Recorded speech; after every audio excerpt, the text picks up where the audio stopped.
Good afternoon, everyone. Welcome to Indie Birth's Facebook Live. We've been trying to do these every week. So Margot and I switch off, and today's my day. This is my week to do this.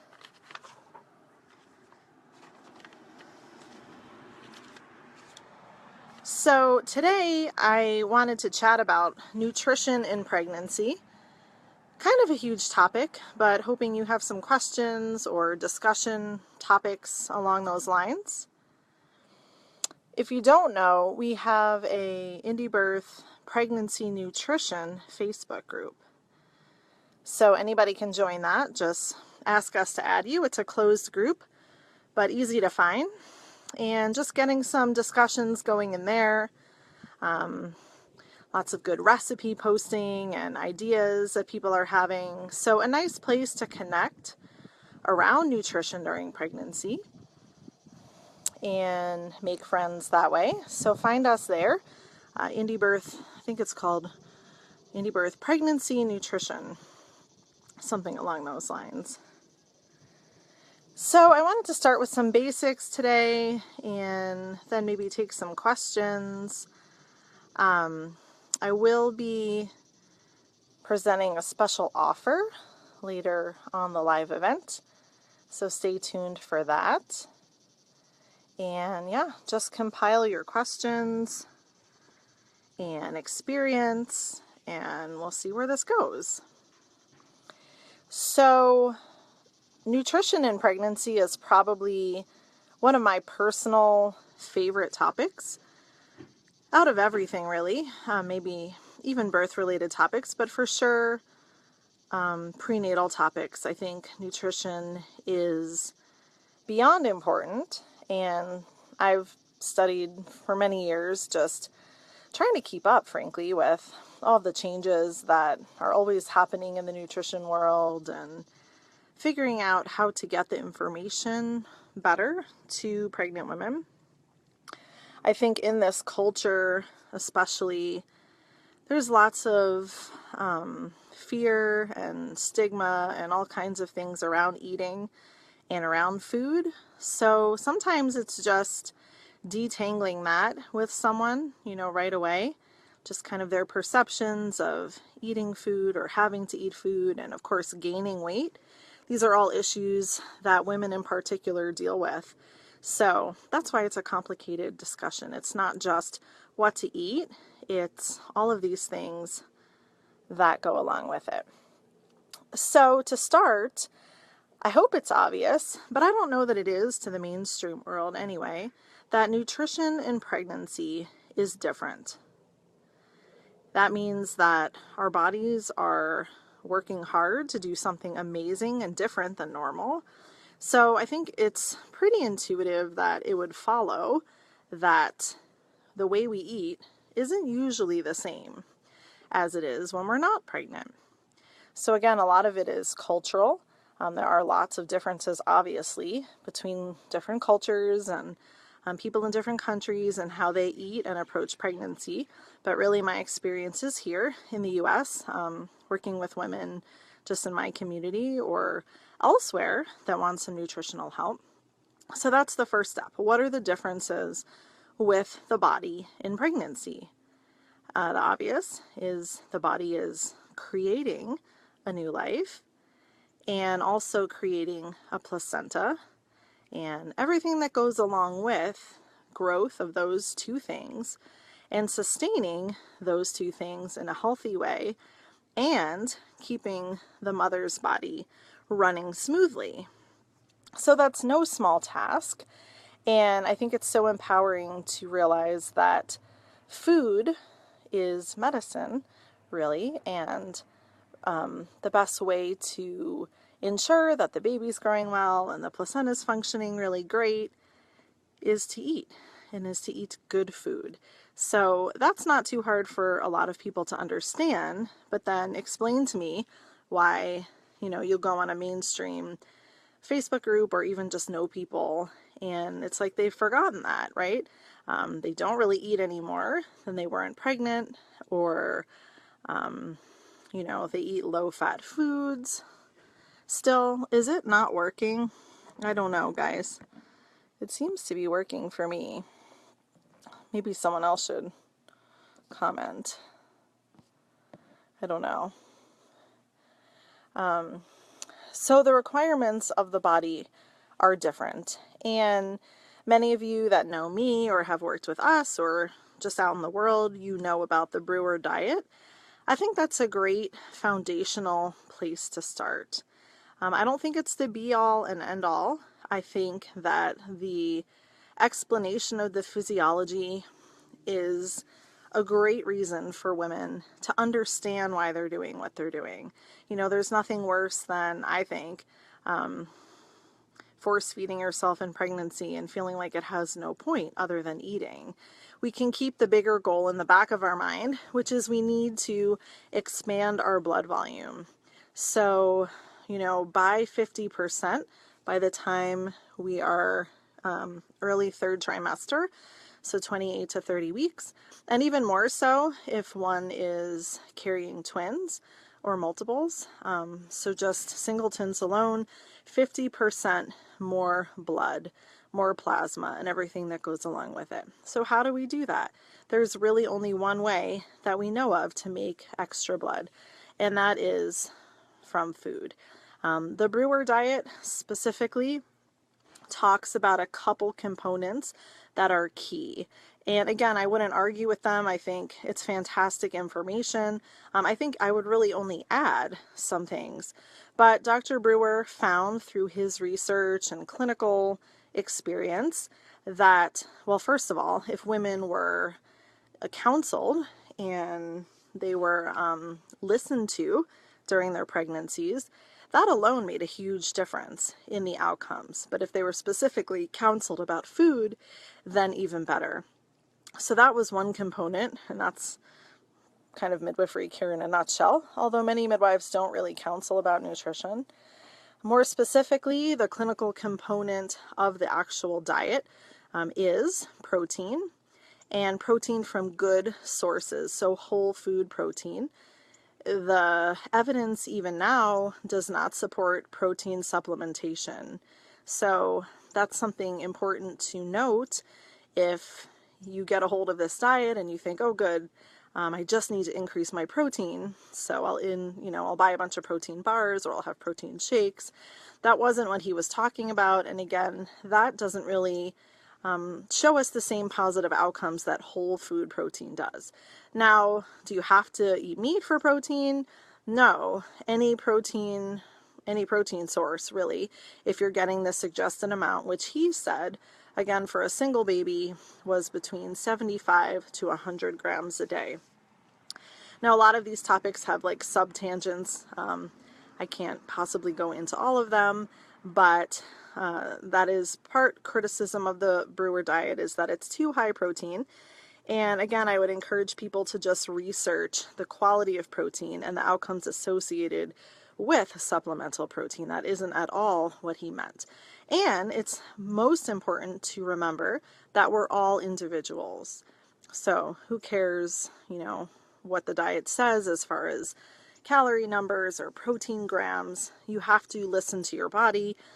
You have to take into account your activity level if you're nursing another child or baby, and just your stress level. So I couldn't say from here if someone needs more or less.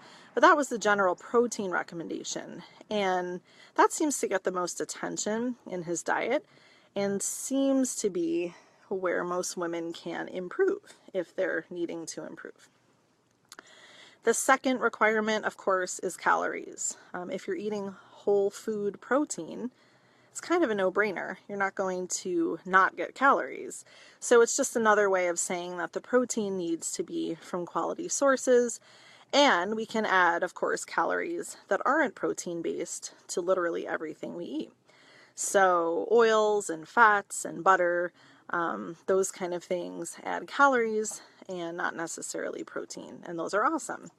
He said about 2,600 calories a day.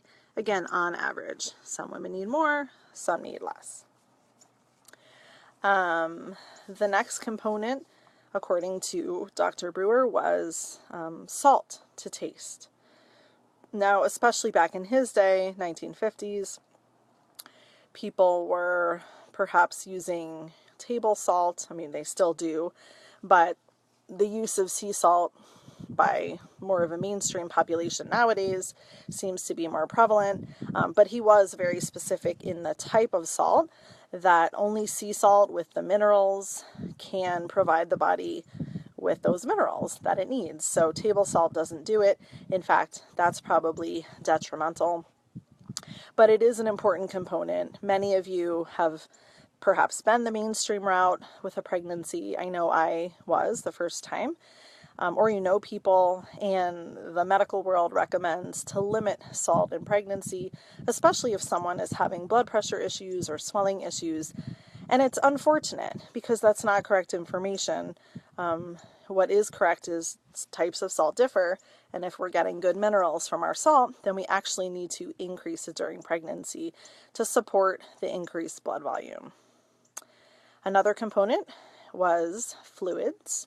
And I think that goes without saying. You can have really awesome nutrition, but the minerals and the great, nutrients can't really get around as well without fluid to float on.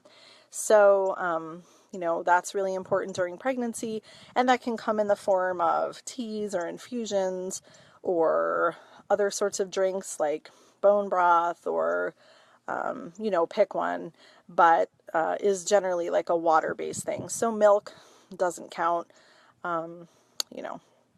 water-based things for fluid.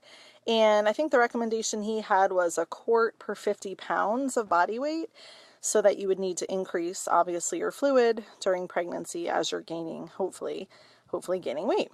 So those are kind of the building blocks of the diet. Again, full credit to Dr. Brewer, but I don't think it's anything crazy. That's how we support a healthy pregnancy. What I would add is stuff that we know now and will continue to learn about. So fermented foods, and or just promoting healthy bacteria. So it's not necessarily probiotics for everyone, but promoting healthy gut flora and healthy vaginal flora with the things that we eat, that's ideal and can prevent a host of problems. So I would love to add that category. What else would I love to add? Well, minerals, of course. And he was suggesting we get that from the salt, but there are other ways to get minerals, even if we're adding them to our water. Or, again, back to bone broth, or mineral-rich foods. Since our soil is very depleted, more so, I'm sure, than it was back in the 50s. So it is something to pay attention to in your diet, especially if you're having complaints of, muscle cramps or things that may indicate a mineral deficiency. So that's the Brewer diet in a nutshell. Many of you are familiar. We do cover a lot more nutrition in our 5-week class, and so that's what the deal is for today. Our 5-week class is an online birth series. You can do it all at your own pace. You don't have to wait for someone to initiate the next class. You can just listen to it at your will. It can take you a week. It can take you 5 months, whatever you want. But we're offering a 2-for-1 special for that class right now. It's a $300 class. You have lifetime access. So if you have a friend that wants to take it with you, we will allow you both to take it for the cost of one enrollment. And the code for that is just 2-for-1, 2-FOR-1. And to find that class, it's called How to Have an Indie Birth. You have to go to our homepage and look under resources and then classes. And it's the first class listed. It's called How to Have an Indie Birth. And I'm totally getting eaten by bugs here, so sorry for being etchy. Deborah. Well, I've made kombucha and sauerkraut, so I'm not an expert, but the kombucha generally takes about a week to 10 days. It depends on how warm your environment is and some other factors to facilitate the probiotic growth. But you can kind of go on taste with that. And then the sauerkraut, the same. It takes longer to make sauerkraut. Sorry, you'd have to look that up.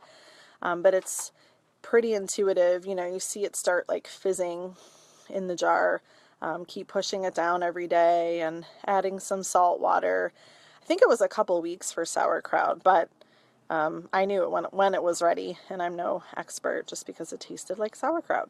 So those are awesome ways to get, fermentation in your diet. Super easy. You don't need a ton, allegedly, of either, unless you have some kind of vaginal flora issue in particular. And there's kind of other things we talk about for vaginal flora issues that are more topical to that area. But yeah, I've always left my kombucha in the dark, like in a cabinet. But again, it really depends on the temperature. So just, we were in a different house a couple of years ago, and the kitchen was always cold, so it took a lot longer. And here, I haven't tried it here actually, but the kitchen's really hot, so I find it a little frustrating, to be honest. I kind of don't mind buying it because I don't drink that much at a time. I just drink maybe like a quarter a day. That's my kids I have to keep it away from. So I do have some research to share from Gail Hart's book. Just because when I had posted about this topic earlier in the week, there were some questions about weight gain in particular. Now, before I get on to the research that she's included in her book, I will say that Dr. Brewer said we should not put a limit on weight gain in pregnancy. And I think that's one of the smartest things that he said. Again, there's cultural issues, there's emotional issues around food. So most women need permission, or I don't know what, maybe just acknowledgement around gaining weight, and that it's okay and that it's desirable, and that when we're expanding our blood volume, we will gain weight because blood weighs, it's heavy. So we do want to see a weight gain. What the gain is really individual from each person to person. There usually is an increase in weight gain around the maximum point of blood volume expansion. So again, 28 to 32 weeks, you would sort of expect someone to maybe gain a little bit more than they were on average. But another great rule of thumb is just never to step on the scale, honestly, and to really pay attention to the quality and quantity that you're eating. Oh, I'm going to get you, mosquito. Got it. I'll just be another. If you're new to the Brewer diet, or if you want some help, print out a Brewer diet checklist. Just see how you do in a day. No matter how many times you've been pregnant, trust me, or how much you think you know, it's always humbling to write down what you're eating and to let someone look at it, or to really nitpick it yourself and be honest. Like, what am I getting? What am I not? Do I eat the same things every day? It requires a degree of honesty and just putting yourself out there. But if you're doing that, then kind of doesn't matter what you gain. I mean, it might matter to you, but on paper, it should be a decent gain. Let's see what Gail's research had to say. I was looking at this earlier. So I don't think any of it's super surprising, but for those that like to see numbers, again, as far as weight gain, she says the best maternal fetal outcomes occur when women gain an adequate amount of weight during pregnancy, averaging a pound per week after 20 weeks. This very large study, which I can tell you the name of it, evaluated weight gain in pregnancy and found that women should gain more than the 25 to 30 pounds currently recommended. And I agree with that. I don't know what 25 pounds sounds like to you in your experience, but I think that sounds definitely on the low side for someone with a healthy full-term pregnancy. So the study was called Optimal Maternal Weight Gain During Singleton Pregnancy. And basically just that we have the best outcomes when women actually gain weight. I thought this was interesting. For women of average size, optimal outcome was found in those who gained between 31 and 40 pounds. For women underweight prior to pregnancy, optimal outcome was 36 to 40 pounds.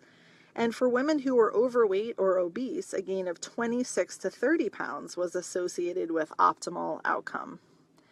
So I think it was Edelweiss. I don't think she's on here right now, but she had asked, if you start pregnancy and you're considered overweight, shouldn't you gain less? Barely, according to that study. So even if you think you're overweight before, recommended 30-pound gain, might be a lot more than you think you should. But again, you're supporting a baby, a placenta, a blood volume, and all of your organs. So I think it's getting over a lot of what we've been taught, and getting over this mainstream, fit pregnancy thing where people only gain 10 pounds. It's just not associated with great outcomes. Let's see if Gail says anything else that I can add before I get to your question, Deborah.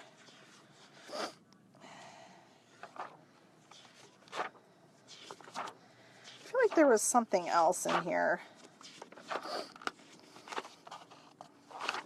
I don't know. I'm going to waste time looking for it. It's just information, and I think, again, really intuitive information and research on the fact that women that don't gain weight often are at risk of preterm birth. So, I think it is very personal for me.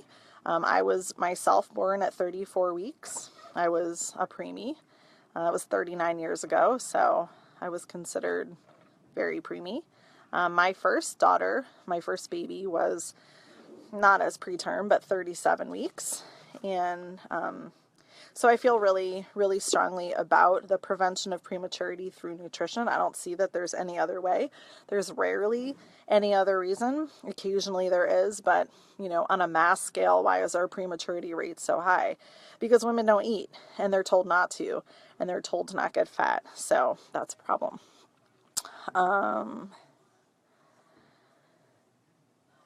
Yeah, Deborah's asking about how do you know if you're expanding your blood volume?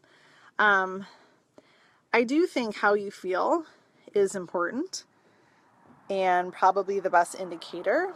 The baby should be growing well.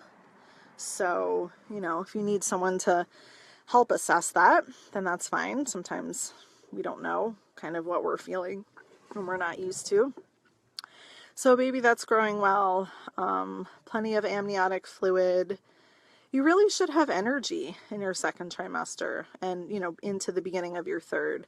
The first trimester is notoriously bleh and tired. And then towards the very, very end, it's normal to be tired. But kind of in the middle there, assuming your iron levels are normal and you're really getting enough nutrition and rest and stress level and all those things, you really should feel pretty good. You should have energy to get through your day, and just depending on the person, right?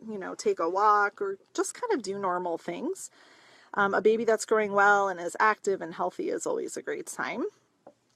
It's really the absence of anything pathological. Women that aren't doing well, often their livers start to be compromised, so that's not a fun thing to talk about. But I do remember a woman from years and years ago, and she did start to have liver pain. So, where your liver is, kind of your upper right quadrant below your ribs. That's not a reassuring pain, and it's super rare. I'm just pointing out strange stuff that might convey you're not feeling well or your body's struggling.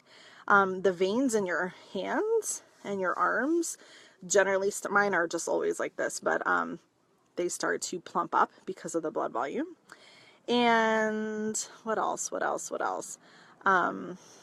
Yeah, I don't know how else to say it. Just feeling good. Lab values can be really helpful.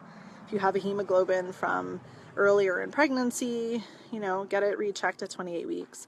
If you're really uncertain for some reason, get it rechecked at 20 weeks and see what you're working with. But again, if you're following the Brewer diet, it's just a great framework. It doesn't mean you don't need to adjust it, but if you really are following that and it is matching your activity level, there's kind of no reason why you shouldn't expand your blood volume, really.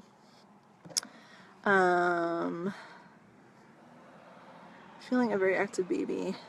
Well, an active baby is a great sign of health, that we know, sort of across the board. So, it's not to say that bad things don't happen to active babies, but in general, it's a really reassuring sign all of the time.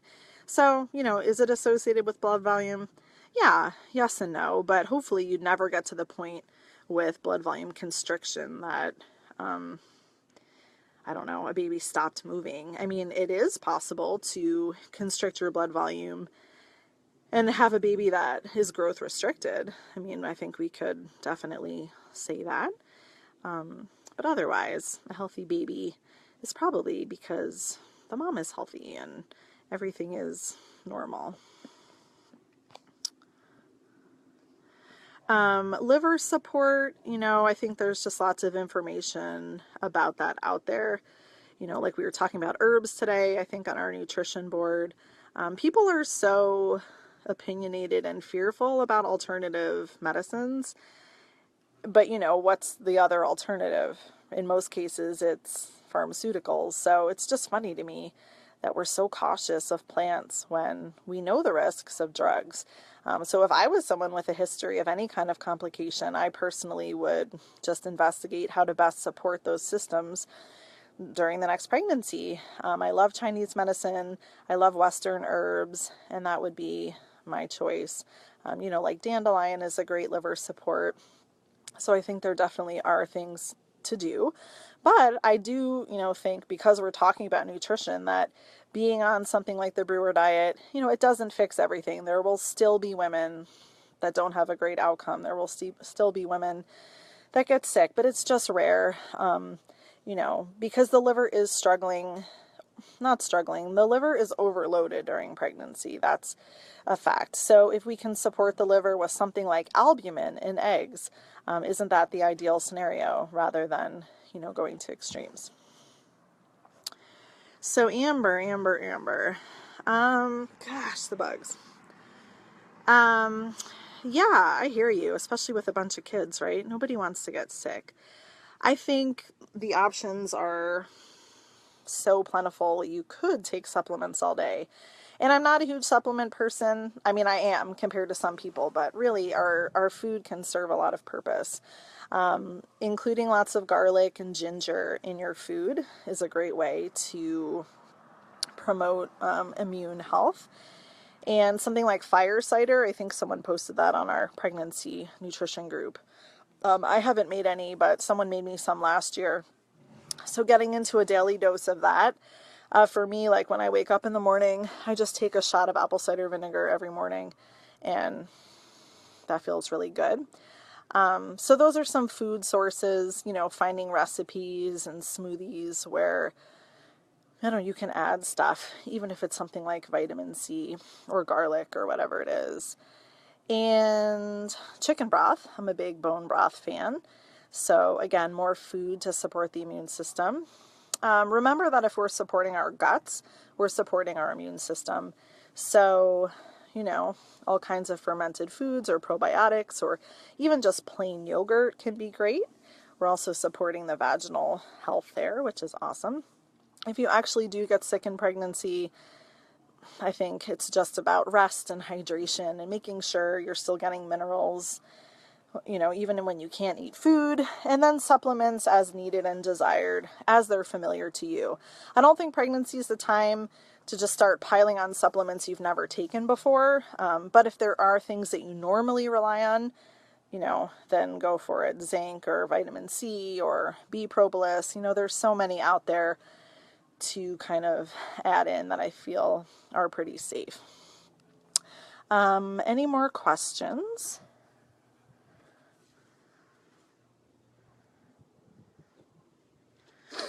Let me read out of Gail's book a little bit more.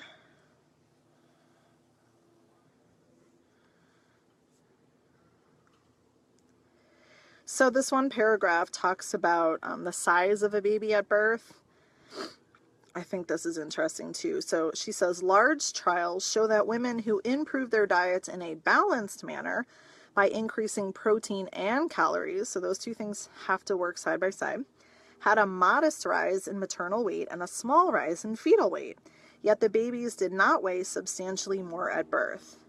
So a balanced diet didn't increase macrosomia, so didn't make babies abnormally large, but these women did substantially reduce their risk of small for dates babies. They lowered their risk by nearly half, and 3 studies showed a reduction in stillbirth and neonatal death as well. So again, I'm not saying that there's never an issue, but to me, nutrition and food are just the easiest, simplest, most benign way to attempt a really healthy pregnancy. And when we actually can see research that things like stillbirth and neonatal death are reduced with a balanced diet, it's just a no-brainer. I don't know why we're not spending, all of our collective money and time on these things. Margot and I kind of joke, but not really, that we just need a food truck, forget measuring people's bellies and all that. Just drive a food truck around and feed pregnant women, and that would feel like we were doing a really good job.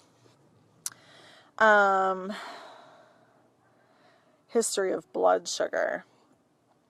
Well, that's kind of a big topic, just depending on if someone's like low or high. And of course, in a lot of ways, it doesn't matter because the pendulum can swing from high to low rather fast.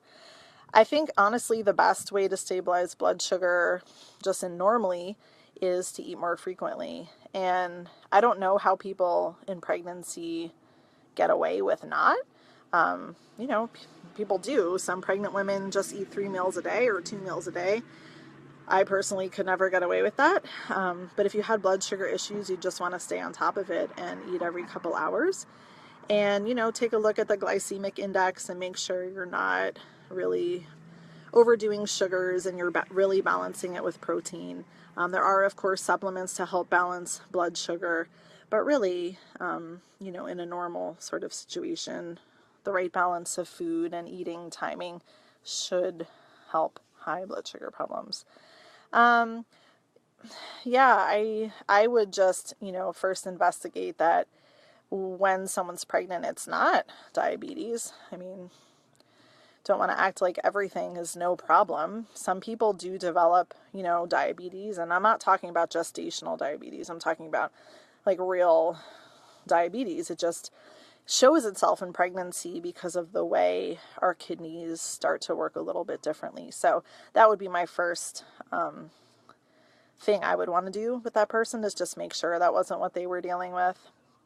And if it's not, then again, I think it can be balanced with diet. And, I was just reading in Gail's book too. She talks about blood sugar and diet. And even with these people that are diagnosed with gestational diabetes, the low-calorie diets really are harmful. So I definitely wouldn't advise that. But, I think it just depends where on the scale of normal the person falls.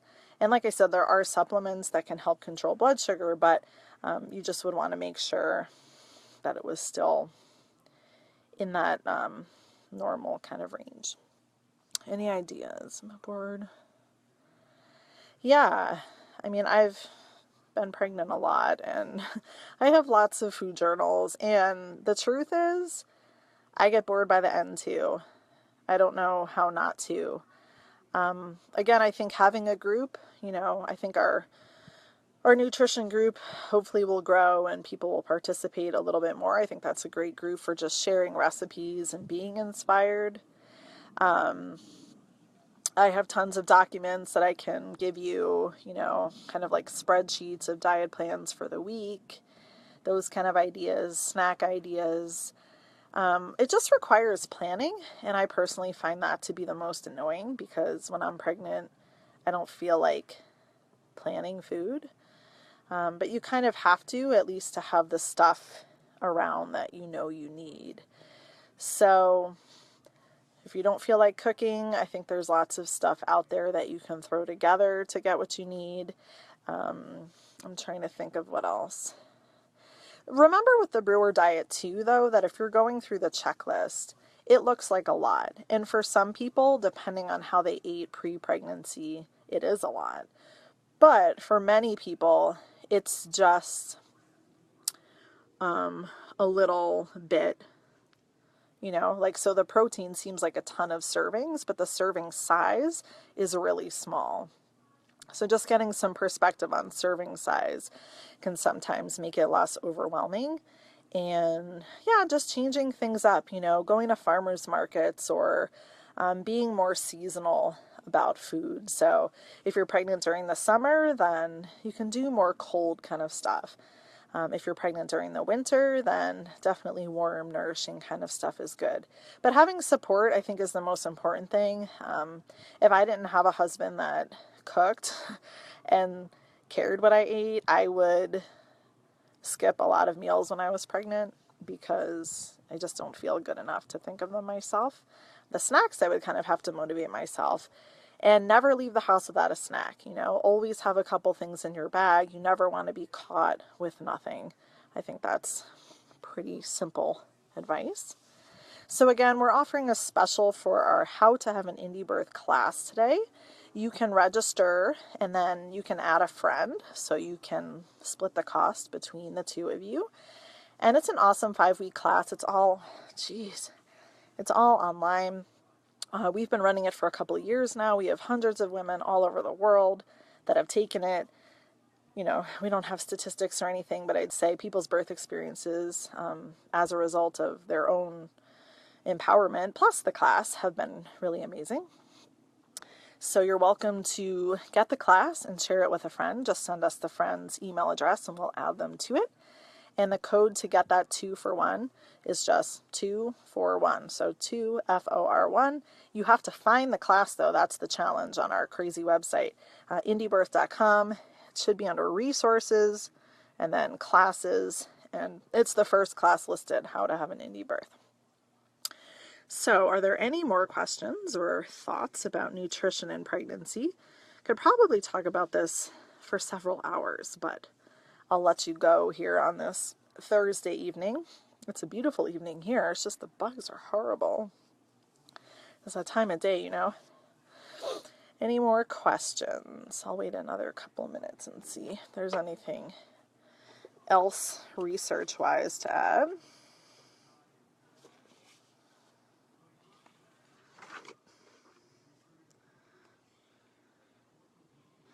Yeah, I think, I don't know that this is in the research, or at least I didn't just read it, but as far as size of babies, my personal experience is that nutrition can influence the size of a baby, but only within the limits of what's like genetically normal for that mom. That's what I've seen anyway, and that's been my experience. So if someone's not eating, then chances of their baby being small for gestational age are probably pretty good. But if that woman goes on to other pregnancies and does truly nourish herself, her babies will probably be bigger, but again, only within the range that's normal for her. So I don't know, that could be totally off and someone has an example where that's not true. But I know for me, my babies have all been about the same weight, and I've eaten pretty well in my subsequent pregnancies, not the first one, but they've all been about the same weight. And I think most women will say that's pretty true. Sometimes boys are bigger than girls, or who knows what it is. Or you have a different partner, the baby has a different dad, and then that baby could be completely different size than your others. But generally speaking, I think it's just reaffirming that when we eat really well, it doesn't mean we're going to have huge babies, that we can't birth. We're still going to birth babies that fit our size, but are really healthy. Yeah, I know. People argue this kind of stuff all the time. And the trouble with this, when you get into discussions with any of this, right, is just people have their stories. We all do. People have this anecdotal stuff, and I'm all for stories, but, you can't believe that it means anything for anyone else. And what does even eating well mean, right? That's a whole other thing with when we talk about all of this. Women will be like, well, I ate really well, and you don't know what that means. Here in these parts, people think they eat really well, and that means like next to no calories. They think as long as they're eating raw food or fresh food, that's sufficient for a pregnancy. But it's not. It's not meeting the needs of the pregnancy, even if it's organic, So there's all kinds of different ways that we experience and we talk about things, and it makes it really hard. Again, food is really personal. So I think the best advice, if you're serious, is to get honest with yourself about these issues, and work with someone that cares. Again, I don't think all midwives have the same passion. We all have different things we're interested in. But Margot and I are always happy to talk with people about nutrition. So Deborah says, you see a small baby. Placenta size is funny, because the normal size, they say, is dinner plate size, right? So picture a dinner plate. It's about normal size. So smaller would be lunch plate size. But sometimes if it's a gigantic placenta, it doesn't mean it's healthier. In fact, it can mean the opposite. It can mean that placenta was really trying hard, to grow out and attach to more of the uterus to get more blood flow because it was struggling. So it's not just the size of a placenta, it would be the quality of the way it looks and, some other factors as well. But again, normal size is normal. There are variations. What else did you say? Yeah, I mean, generally speaking, a bigger baby will have a slightly bigger placenta than, a smaller baby. But again, a placental size by itself, I guess I'm saying, isn't indicative of it being super healthy. Again, some of the biggest placentas, we could say, were perhaps the most unhealthy. But the study of placentas is, that's a lot of stuff there. Patricia Edmonds is great at placentas. She's good at looking at photos and talking more about that. But the health of a placenta, hopefully you'll get to see yours after birth. I don't think you have to know a ton to know a healthy placenta. Just, bright red, good blood flow, seeing the maternal side that was attached to your uterus, really rich and dark red, and then the fetal side where we can see the tree of life, a healthy looking cord. Again, I don't think you need to have seen a lot to look at it and be like, wow, that got good blood flow, that sustained my baby. It's pretty amazing. And it's pretty amazing that that's growing and taking care of everything for that baby through what we eat, of course. So, any last questions before we go? I think I'm ready to sign off here. Remember about the How to Have an Indie Birth class, and we'd love to see you there. We have a secret Facebook group for that. And so, a healthy looking cord, at birth, a healthy looking cord has really great blood flow, and they're often bright blue. I'm sure you've seen photos. They just are full of oxygen-rich blood, and they're really thick. And then as you're holding your baby and time goes by, they definitely deflate and get kind of limp. But that initial look and the way it coils, again, I don't know that I've ever seen a non-healthy one except in a photo, but most of them are healthy just by the way, they've delivered blood flow to the baby. That's a really important job that a cord has. The placenta is super important, but if the cord can't transfer nutrients from baby to placenta, then you're kind of out of luck. Also just the Wharton's jelly that holds the cord together prevents cord compression. And, I can't imagine that's not influenced to some degree by nutrition as well. Anyway, to increase appetite. Yeah. Well, it's a tricky thing, right? Because if you're early pregnancy, maybe it's kind of normal not to have a huge appetite. I think there is some protective benefits of feeling nauseous and having a minor amount of morning sickness. So in early pregnancy, I think we just feed ourselves as we can and we need to. But I agree with you, as pregnancy goes on, we really should develop appetites. And if we don't, the best solution I've found is acupuncture. If you go with the Chinese perspective, the reason we lose our appetite in pregnancy is because we're depleted and our bodies are working so hard to create the baby and to sustain the baby that our spleen, which is in Chinese the organ responsible for a healthy pregnancy, is just overworked. So that comes up a lot though at least with women that I see, is, I'm not hungry. But you are. You have to feed yourself and get over that hump before you could possibly realize any appetite. So it's a hard place to be. I hear you. It's not fun to force feed yourself. But I think just having the knowledge that you do need it, and again, if you went back to the brewer checklist and really stuck to it, you'd probably feel way different in a couple of days. And I'm not saying you'd be voraciously hungry. That just might not be where you're at 30 weeks. With, not having as much room, etc. But we don't want to ignore a non-appetite. It's not really normal for pregnancy. And even if it is normal, I think we have to override that with the brain. And I'm all for intuition and intuitive eating, but that, I think it's, again, just the Chinese perspective that makes the most sense to me, that our bodies kind of like shut off that instinct, and we have to figure out a way to override it, even when it's not super fun. So I think just keeping up on all the things we've talked about, making sure you're getting minerals and fluids, not too much fluid, not that you're full of fluid, eating every couple hours, even if it's just a little bit, so you're not trying to eat a huge meal at every turn. That won't work the more pregnant you get. So just keeping on top of it.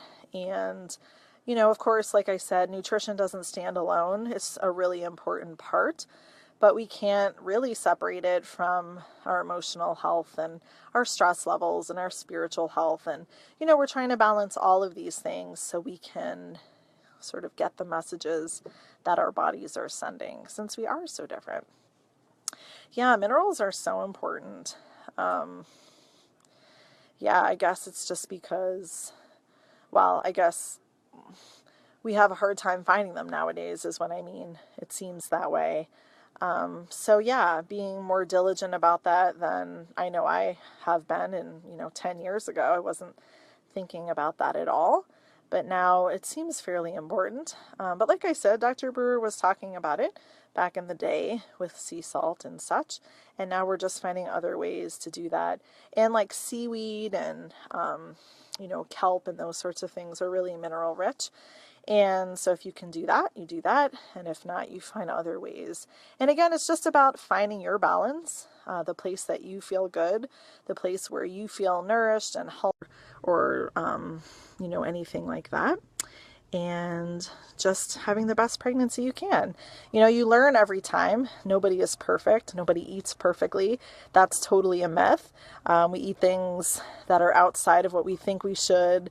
Maybe we're vegan and then during pregnancy we have to eat meat, or vice versa. We just have to be open to whatever our bodies need and not hold so much judgment against ourselves. Recommendations for omega-3 fatty acids. I know Gail Hard would say fish oil supplements are not her favorite. The more I talk with her, the more I agree that they're quite artificial, and really the suggested phone on airplane mode would be fish in your diet. And right. I know that you're going to say that, we have this problem with contaminated fish, and it's just something that we have to deal with, finding the best sources we can. In Gail's book, she talks about fish in the diet being one of the most effective things that we can do to prevent preterm labor. So that's another reason to add fish to your diet, even if it's just temporary, or, you have to go out of your way or spend more money to get the quality that you need. I don't know a whole lot about krill oil. I've heard other midwives recommend it. I've never taken it myself, but her concern with the fish oils is that it's just way too much oil than you would ever get eating fish. So I think that's something to consider with all supplements. What are we doing? What are we adding? Do we know? There's not really research on that. So I think just doing the research that you feel comfortable with and then seeing how it feels in your body is really all you can do, because nobody knows. All right. Hi, Paula. So nice to see you here. All right. Any more questions about pregnancy nutrition? Again, we could probably talk for eons here. If there are other questions, I can answer them later. Again, you can come to our Indie Birth Pregnancy Nutrition group. Just come on over. we can have some of these conversations there. I think that group is pretty new. We could probably use a boost of some new people wanting to talk about some intriguing things, or posting new recipes is always good. Just inspiring each other to, do better and to do the best we can in pregnancy. So thanks for joining me today. These are always fun. Margot will get you next week, I think. And until then, have a great week. Bye.